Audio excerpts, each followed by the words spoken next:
ఒప్పందాన్ని మిస్ చేసినాం. అమెరికా అధ్యక్షుడు రంగు పడబోతుంది.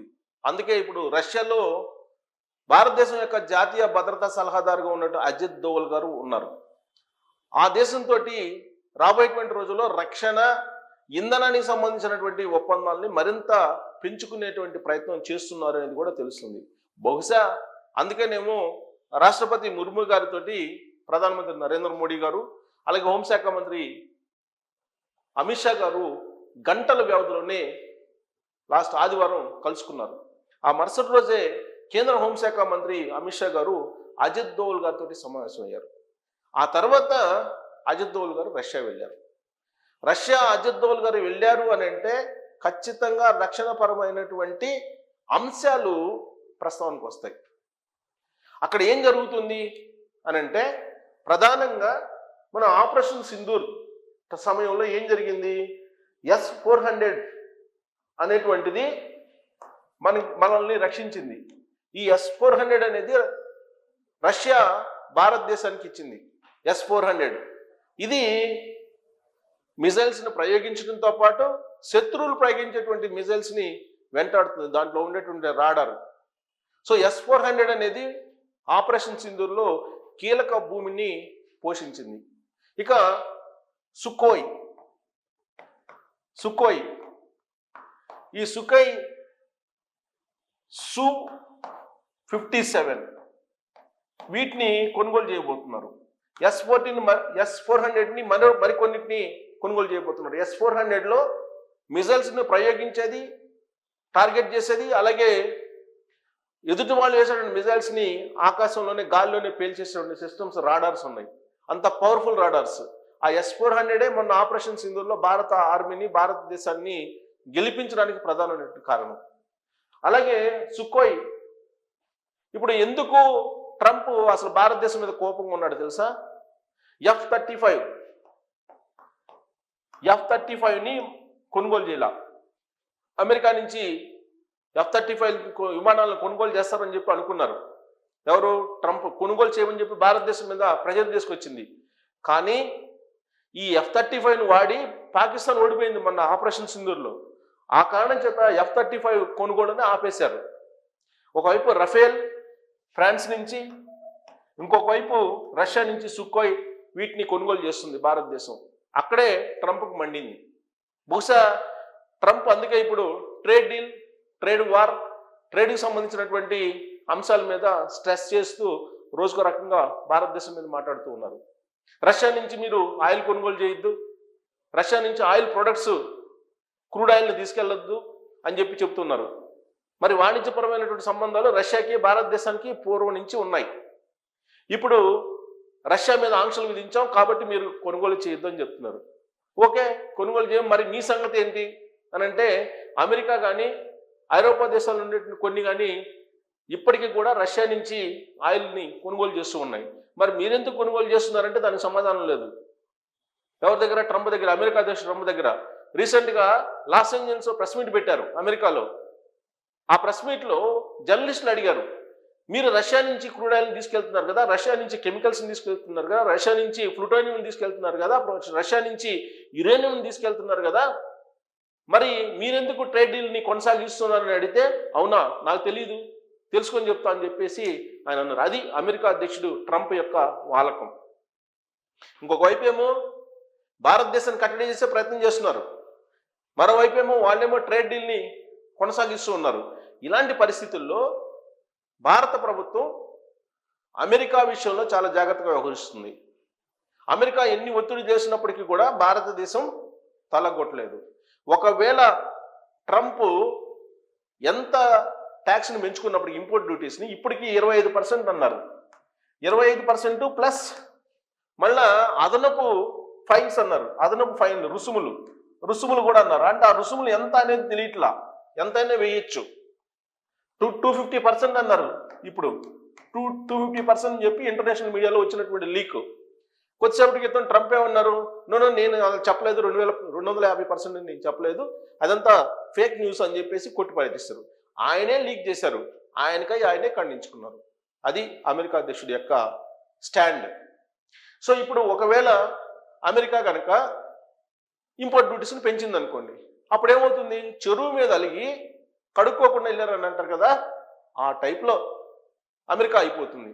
ఎందుకు, ఫార్మా దాని మీద మీరు కనుక దిగుమతుల సుంకాలు వేస్తే అక్కడ జనరిక్ మెడిసిన్స్ని కొనుగోలు చేసి వ్యాధులు తగ్గించుకుంటున్నట్టు పేద మధ్యతరగతి వర్గాలు ట్రంప్ మీద తిరగబడే పరిస్థితి వస్తుంది.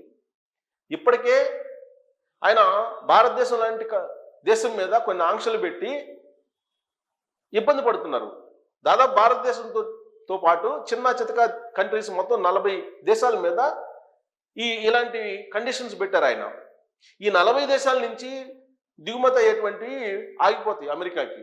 ఆగిపోయినప్పుడు ప్రత్యామ్నాయంగా ఎక్కడ తీసుకున్నా కానీ రేట్ ఎక్కువగా ఉంటాయి. అప్పుడు భారం పడేది ఎవరి మీద, వెరీ సింపుల్, అమెరికా పౌరుల మీద పడుతుంది.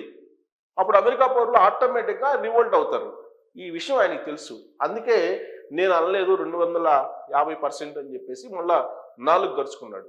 ఇలాంటి పరిస్థితి నెలకొంటున్నటువంటి సమయంలోనే అజిత్ దోవల్ రష్యాలో అడుగుపెట్టారు.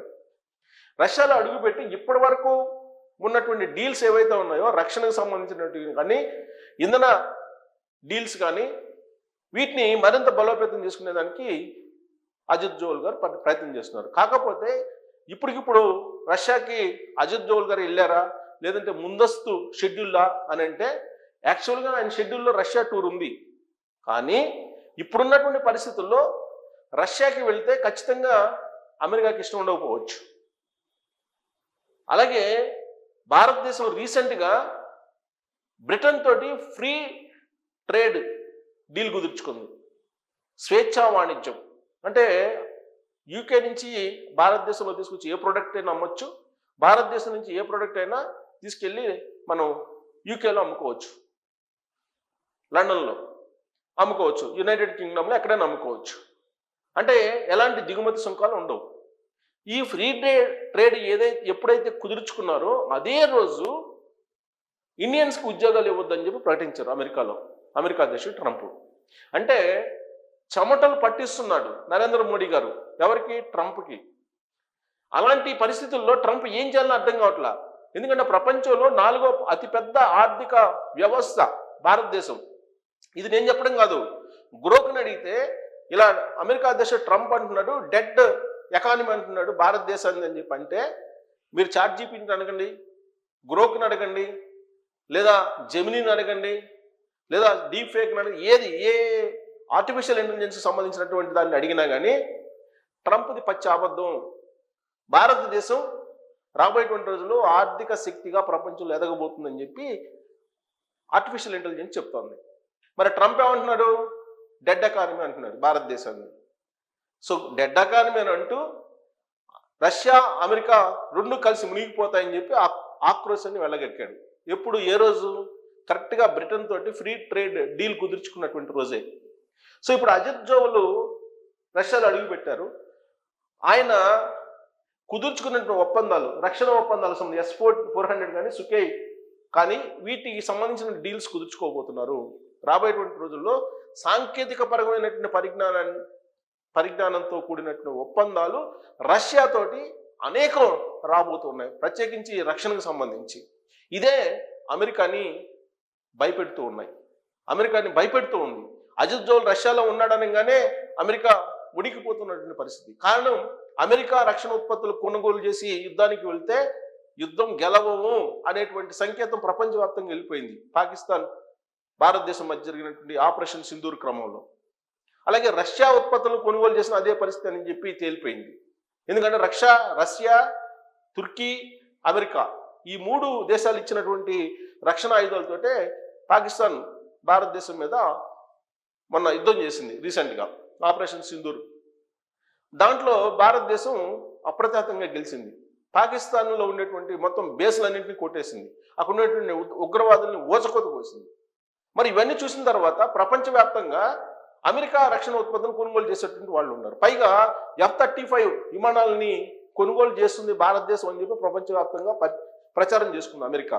కానీ వాటిని కొనుగోలు చేయడానికి నిరాకరించింది భారత ప్రభుత్వం. సో దీంతో ఇప్పుడు కళ్ళు దాగిన కోతిలాగా అమెరికా అధ్యక్షుడు ట్రంప్ భారతదేశం మీద మాట్లాడుతున్నారు. మరి అజిత్ దోవల్ రష్యాతోటి ఎలాంటి ఒప్పందాలు కుదుర్చుకోబోతున్నారు? అజిత్ జోవల్ వ్యూహాత్మకమా రష్యాకి వెళ్ళడం, లేదంటే షెడ్యూల్ ప్రకారమే ఆయన వెళ్ళారా? దీన్ని మనం పెద్ద సీరియస్ గా తీసుకోవాల్సిన అవసరం లేదా? లేదా వ్యూహాత్మకంగా నరేంద్ర మోడీ గారు, అమిత్ షా గారు, రాష్ట్రపతి వీళ్ళందరూ మాట్లాడుకొని ఆయన్ని రష్యా పంపించారా? ఏం జరగబోతుంది రష్యాతోటి అనే దాని మీద మీరు కామెంట్ చేయొచ్చు. Thank you.